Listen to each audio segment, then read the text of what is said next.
What's up, everybody, and welcome to the Chop Shop. I'm your host, Head Chopper.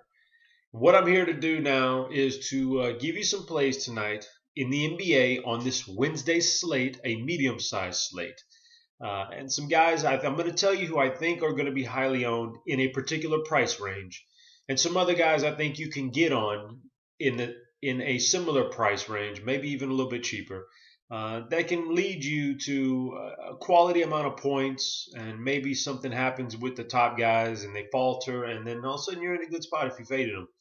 It's tricky out there. It's early, so the ownership percentages are a little bit off, and the injuries haven't been released yet, so we don't know the value. That'll really create the highly owned players. But for now, let's get on to it. Let's look in the upper tier price range here. Russell Westbrook, I think, is going to be popular tonight. Once again, Oladipo is expected to miss. It's a quality matchup. So I think Russell Westbrook is going to be highly owned. He typically is. And I think he's obviously the number one guy on the board, and fading him at your own risk. But I think for this price range, I think you can get on another guy and skip out on Westbrook. Westbrook has to have a monster game to really put you really super behind the eight ball here. So another guy I'm looking at, Giannis, the Greek Freak. Played last night against Cleveland. It's a weird back-to-back where they played in Milwaukee last night, in Cleveland tonight. The thing about Giannis that stands out the most is he's had some monster games against Cleveland and Kyrie Irving.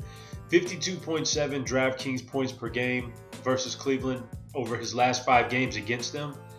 It's on the steady incline also. So last night, he was rock bottom in the first half. I mean, he was doing absolutely nothing in the first half. All of a sudden, the game ends, and the guy's at 55 DraftKings points. He exploded in the second half, and that's the kind of player he is. So I have no problems here.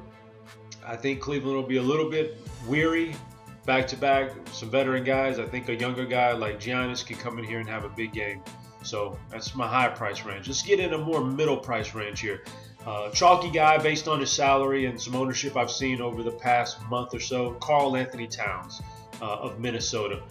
Absolutely feel like this is going to be a guy who's highly owned because the price is just a tad bit too low on him. And when it gets in this, it's $8,700. And when he's in this price range, he seems to be a really chalky option these days because he's been so good. A guy I would look at in his place, save about $800, Paul Millsap. Millsap's been absolutely phenomenal over the last couple of weeks. Over the last 5 games, he's averaging 43.4 DraftKings points per game. You may get the added bonus tonight of no Dwight Howard. If that happens, then Millsap will definitely be a fantastic play. Love him in this price range. So I absolutely feel like on any given night, Karl-Anthony Towns could get into foul trouble. Millsap usually isn't going to do that. And, if Howard is out, Millsap, it shoots up to the top of the charts for me. Last but not least, let's get in a little bit lower price range. Chalky option, guess who's been chalky based on his price tag? Markieff Morris. Do I want to roster him? Oh man, not really, because it's really difficult to sit there and watch his games sometimes. He's a terribly slow starter.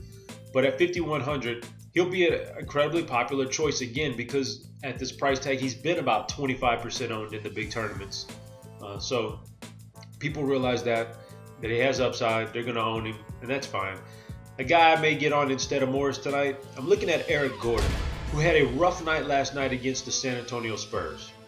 Before that game against the Spurs last night, he had a string of 12 straight games with at least 25 DraftKings points. I give him a pass on a really tough matchup against San Antonio because tonight he takes on Phoenix.